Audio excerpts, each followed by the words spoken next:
नमस्कार, आप सभी का अपना चैनल रैंकर्स एकेडमी 27 में स्वागत है। मैं सौरभ सर।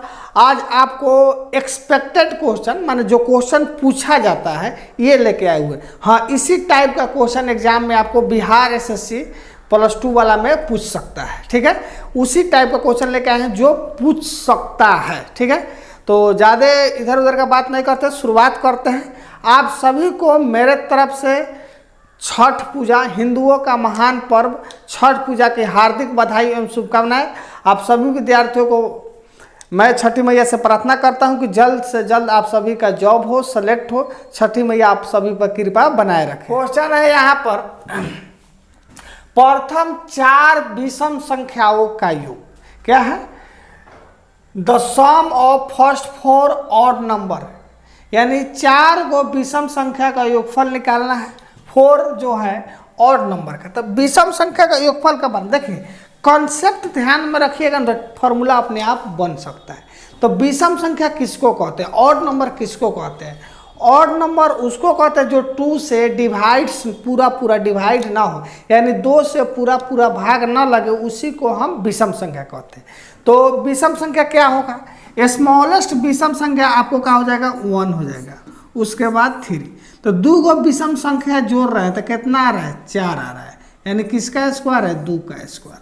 अगर 3 गो विषम संख्या जोड़ते हैं तो 5 3 8 1 9, यानी 3 गो विषम संख्या जोड़ रहे हैं तो 9 आ रहा है, यानी 3 का स्क्वायर। इससे कहने का मतलब है जितना विषम संख्या कहेगा उसका स्क्वायर कर देंगे। क्या कर देंगे? स्क्वायर कर देंगे। यहाँ से यही निकल रहा है। अगर 4 को विषम संख्या जोड़िएगा तो 1 + 3 + 5 + 7, इसको जोड़िएगा तो 7 5 12 3 15 1 16। 16 जो है क्या है? 4 का स्क्वायर है। यानी कहने का मतलब है कि विषम संख्या का योग, विषम संख्या का योग का फॉर्मूला सीधे हो जाएगा n स्क्वायर। विषम संख्या का योग का फॉर्मूला क्या हो जाएगा? n square. तो अगर बेसिक क्लियर है तो आराम से ये बन सकता है। तो कह रहे हैं 4 को विषम संख्या का योग तो 4 का स्क्वायर। 4 को विषम संख्या का योग क्या हो जाएगा? 4 का स्क्वायर। यानी विषम संख्या का योग पूछेगा तो उसका फॉर्मूला क्या हो जाएगा? n square. ठीक है, अगला क्वेश्चन है, बहुत जबरदस्त क्वेश्चन है। देखिए इसी टाइप का क्वेश्चन आपको पूछता है। क्वेश्चन है कि 4 घंटियां यानी 3, 8, 12 और 15 मिनट के अंतराल पर बजती है, तो एक साथ यहाँ पर बजना होगा, बजने लगी तो फिर कितने समय के बाद एक साथ बजेगी? यानी 4 bells rings at interval of 3, 8, 12 and 15 minutes. They are started from the together. Then for how long will be the instrument will be played together? यानी कितना समय के बाद एक साथ फिर से क्या होगी? बजेगी। तो क्वेश्चन बहुत बढ़िया है। जब भी इस तरह क्वेश्चन है कि 4 गो घंटी, चाहे ट्रैफिक का जो होता है लाइट अगर एक साथ बजता है, ये सब जब भी क्वेश्चन आए इस तरह का तो LCM निकलते हैं। क्या निकलते हैं? LCM निकलते हैं। तो आपको 3, 8, 12 और 15 का LCM निकालना है। क्या निकालना है? LCM निकालना है। तो पहले बेसिक देख लीजिए। LCM निकालिएगा तो क्या हो जाएगा? 3 से लगेगा, 3 1 जा 8 हो गया, यहाँ 4 हो गया, यहाँ 5 हो गया। उसके बाद 4 से लगेगा, 4 दूना 1 और 5 हो गया। अब इसको गुना कीजिएगा तो 4 के 12, 12 दूना 24 × 120। ये जो है 120 मिनट आया, और मिनट को घंटा में बदलने के लिए 60 से भागा देते हैं। तो भागा दीजिएगा तो क्या हो जाएगा? 2, यानी हमारा आंसर क्या हो जाएगा? 2 घंटा। क्या हो जाएगा आंसर? 2 घंटा। अगर इसको थोड़ा सा और रेती करना है तो देखिए LCM जो आता है इसके पहाड़ा में आना चाहिए। LCM जो आता है स्मॉलेस्ट नंबर होना चाहिए और पहाड़ा में आना चाहिए। तो आपको पता है कि 1 घंटा बराबर कितना होता है? 60 मिनट। 3 घंटा बराबर 180, और 2 घंटा बराबर 120, और 4 घंटा का मतलब होता है 240। अगर ऑप्शन से बनाते तो आप देख लीजिए 8 के पहाड़ा में ना ये है ना ये है, तो ये दोनों ऑप्शन खत्म, बच गए ये। अब इसमें देखते हैं 8 के पहाड़ा में दोनों है तो एलसीएम का मतलब होता है लोएस्ट कॉमन फैक्टर, माने सबसे कम से कम, माने जो सभी के पारा में होना चाहिए। तो चेक करेंगे 15 के पारा में ई भी है और 8 के है, तो इसका मतलब हमारे यहाँ से क्या हो जाएगा, आंसर 2 हो जाएगा।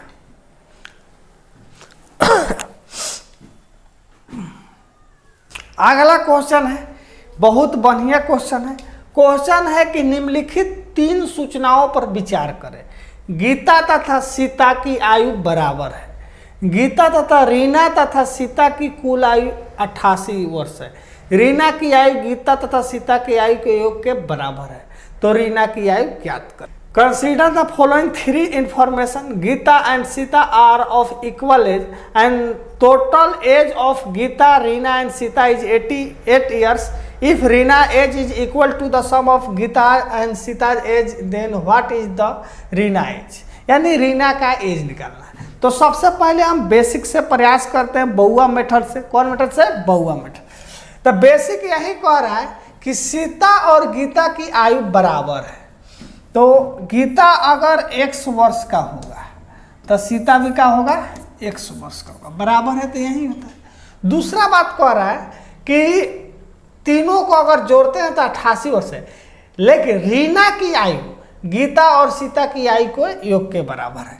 तो रीना की आयु जो होगा गीता और सीता का योगफल के बराबर होगा, यानी क्या हो जाएगा, x + x बराबर 2x। और क्वेश्चन में कह रहा है कि गीता को जोड़िए, सीता को जोड़िए और रीना को जोड़िए, ये क्या हो जाएगा, 88 वर्ष के बराबर हो जाएगा। तो गीता देखिए x गीता का x है, सीता का x है और इसका क्या है 2x है, बराबर कितना हो गया 88।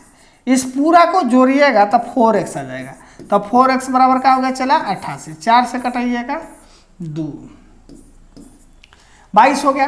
अब इस क्वेश्चन में पूछ रहा है रीना की है, तो रीना के 2 गुना है तो 22 दूना 44, क्या हो जाएगा 44।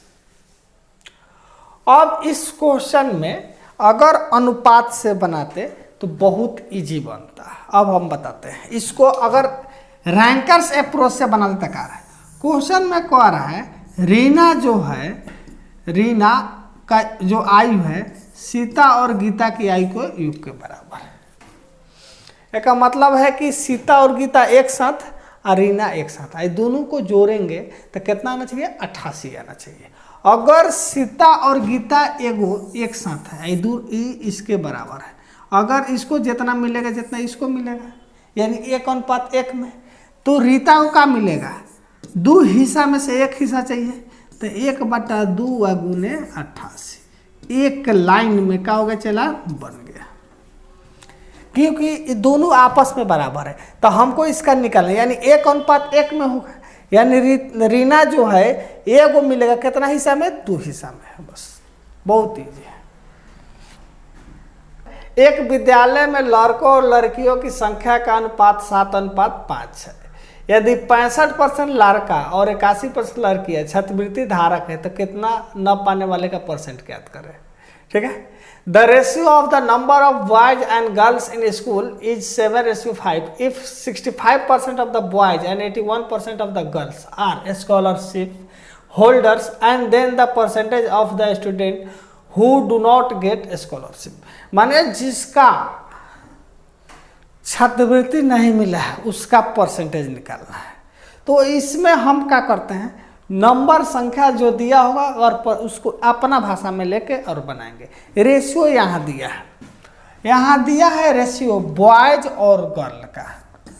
बॉयज और गर्ल का रेशियो है 7:5 और परसेंटेज की चर्चा हो रहा है, तो इसको अपना भाषा में देखिए। अब 7:5 x लिख के बनाइएगा, टाइम लगेगा, इसलिए परसेंटेज का बात हो तो 100 ना आए तो संभव ही नहीं, 100 लाना जरूरी है।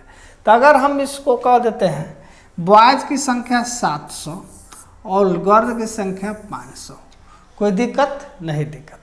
उसके बाद कह रहा है कि 65% जो विद्यार्थी है वह क्या किया, छात्रवृत्ति लिया है। तो अगर 65% को छात्रवृत्ति मिला है तो कितना परसेंट को छात्रवृत्ति नहीं मिला है, तो 100%। कोई भी चीज़ अपने आप में 100% होता है, तो उसको 100 में से घटाइएगा तो कितना आ जाएगा, 35%। यानी छात्रवृत्ति नहीं मिलने वाला का संख्या कितना है 35%। और लड़की में 81% को छात्रवृत्ति मिला है कि नहीं, लड़की में 81% का छात्रवृत्ति मिला है। तो कितना को नहीं मिला है 19%। अब देख लीजिए ये 19%, ये 35% जो विद्यार्थी हैं मोबाइल वाले विद्यार्थी, ये दिन भर का होगा फेसबुक, व्हाट्सएप, इंस्टाग्राम और सब जो भी सोशल मीडिया, दिन भर उसी पर कोनो काम नहीं है, हाई करने वाला ये विद्यार्थी, इसलिए तो इन लोगों को ना छात्रवृत्ति मिला है, ये शो करने वाले हैं। चलिए तो ये है क्वेश्चन आपका, ये 35% को नहीं मिला है, क्यों नहीं मिला है उसका कारण आपको हम बता दिए।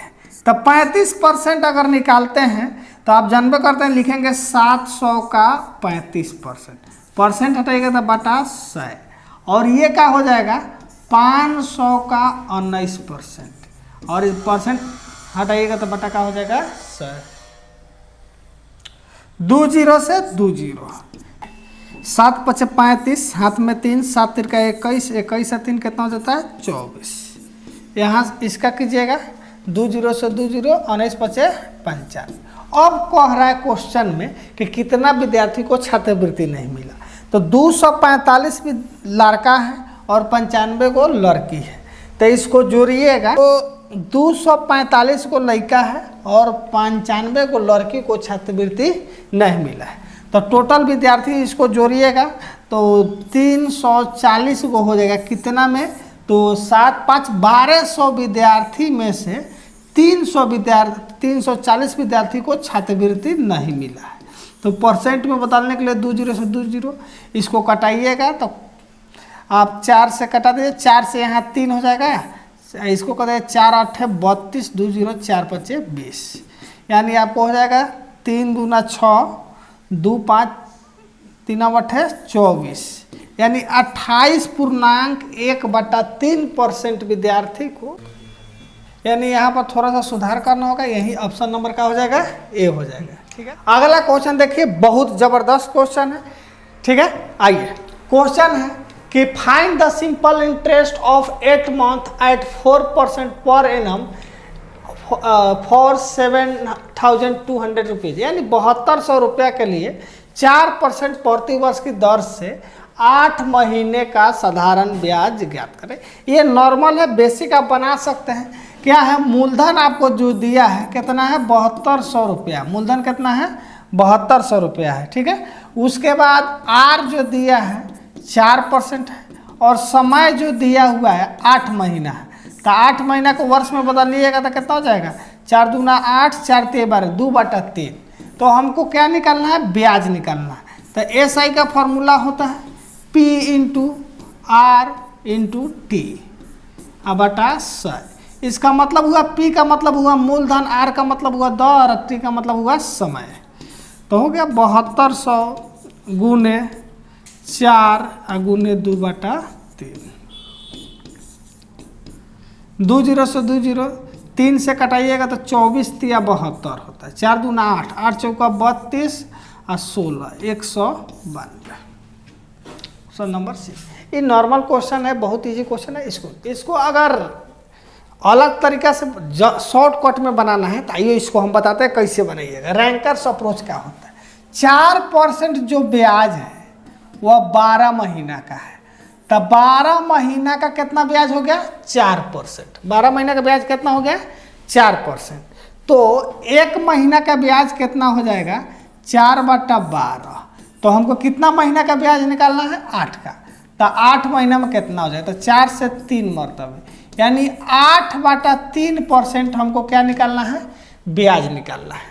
8 महीना में ब्याज कितना हो जाएगा 8/3%।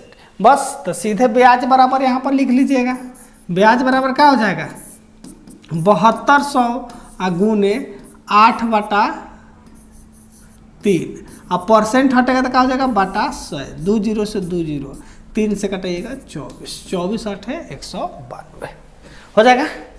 तो अगर देखिए ये तो हुआ बेसिक बउआ मेथड, ये हुआ आपको शॉर्टकट बनाना है रैंकर्स अप्रोच। ये क्या हो गया रैंकर्स अप्रोच, जिसको रिजल्ट लेना है उस अप्रोच का प्रयोग करेगा। अगला क्वेश्चन देखिए, अगला क्वेश्चन है कि एक व्यक्ति ने एक पेन ड्राइव 1674 में बेची और उसे 7% की हानि हुई, तो 11% लाभ कमाने के लिए किस कीमत पर बेचना होगा। तो बहुत सुंदर क्वेश्चन है, आइए इसको बहुत आराम से बनाते। कैसे बनता है, कह रहा है कि 7% का हानि हुई, तो आप ही सोचिए, देखिए फॉर्मूला से बनाइएगा तो बहुत टाइम लगेगा, नॉर्मल ऐसे फॉर्मूला से बनाइएगा तो कैसे बनेगा बता देते हैं। एसपी हमारा दिया हुआ है 1674 रुपया, लॉस जो हो रहा है 7% का हो रहा है, तो सीपी का फॉर्मूला होता है एसपी गुने 100 अबाटा 100 माइनस लॉस। तो 100 में से 7 को घटाइएगा तो आपको कितना आ गया 93। अब इसको कटाइएगा तो आपको कट जाएगा 1 मरतबे, और 3 के पहाड़ा में 4 देखिए को मरतबे लगेगा, 8 मरतबे आ जाएगा। अब चेक करना हो तो कर सकते हैं। अगर इसको चेक करना है, देखिए कैसे किए हैं, यहाँ से देख रहे हैं 1 मरतबे काट दिया और 3 के पहाड़ा में 4 कितना मरतबे आएगा, तो 8 मरतबे आएगा। अब चेक कर लेते हैं हमारा सही है कि नहीं। तो 18 3 54 5 18 9 162 5 167 सही है, यानी हमारा क्रयमूल्य कितना आ गया 1800। अब कह रहा है कि नहीं हमको प्रॉफिट चाहिए 11% का, तो एसपी का फॉर्मूला होता है सीपी गुने 100 और 100 प्लस लाभ।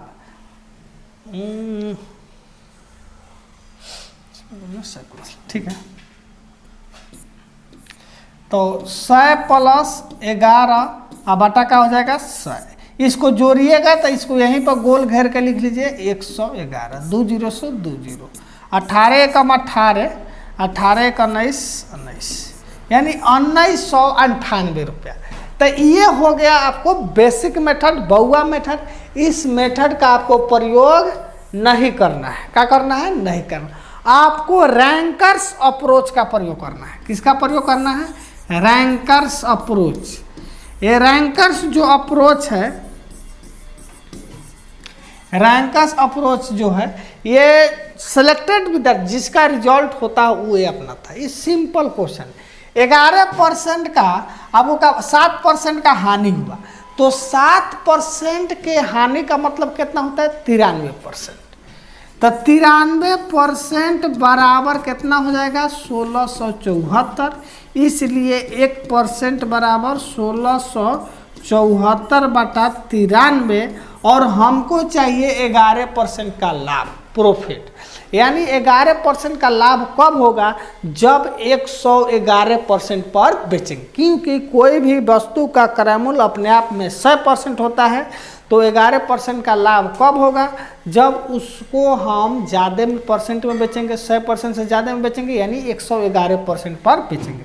तो यहाँ गुने 111, इसको कटाइएगा कैसे, ऑप्शन देख लीजिएगा। दशमलव में अगर ऑप्शन नहीं है तो देखिए 93 से 1 मरतबा कटा दिया, 3 के पहाड़ा में 4 कितना बार में आता है 8 बार में, और गुना कर दीजिए और क्या हो जाएगा 18 कम 18 19 1998 आंसर। ये हुआ रैंकर्स अप्रोच। ठीक है, इस मेथड का प्रयोग नहीं करना है। देखिए ये जो क्वेश्चन है बहुत बढ़िया क्वेश्चन है।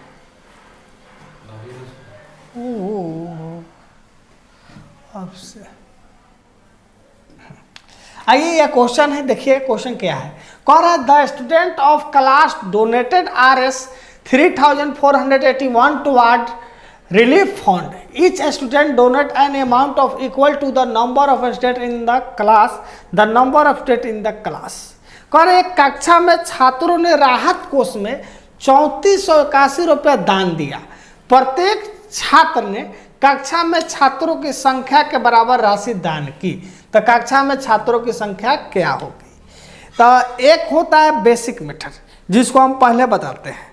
यह कहने का मतलब क्वेश्चन में कक्षा में प्रत्येक छात्र की संख्या जितना होगा उतना उतना रुपया देगा।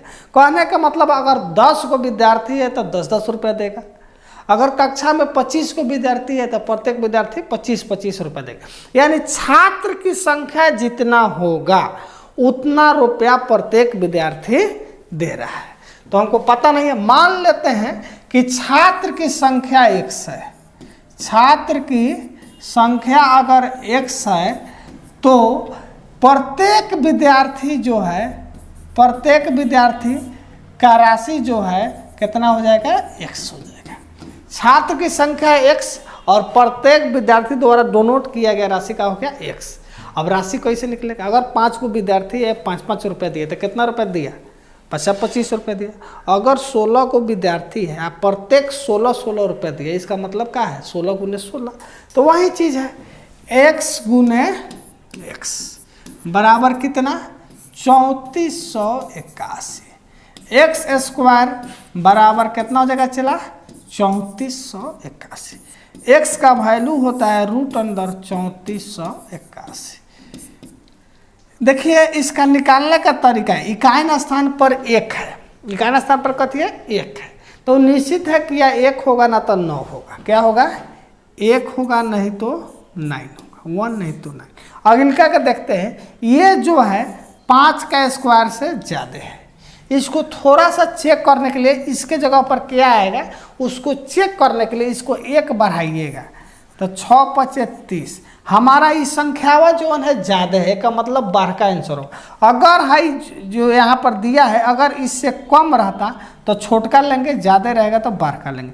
तो ये जो 30 से ये क्या है, ज़्यादा है, इसका मतलब हमारा आंसर हो जाएगा 12 वाला। तो 1 ना लेकर कितना लेंगे, 9, तो 59 आंसर हो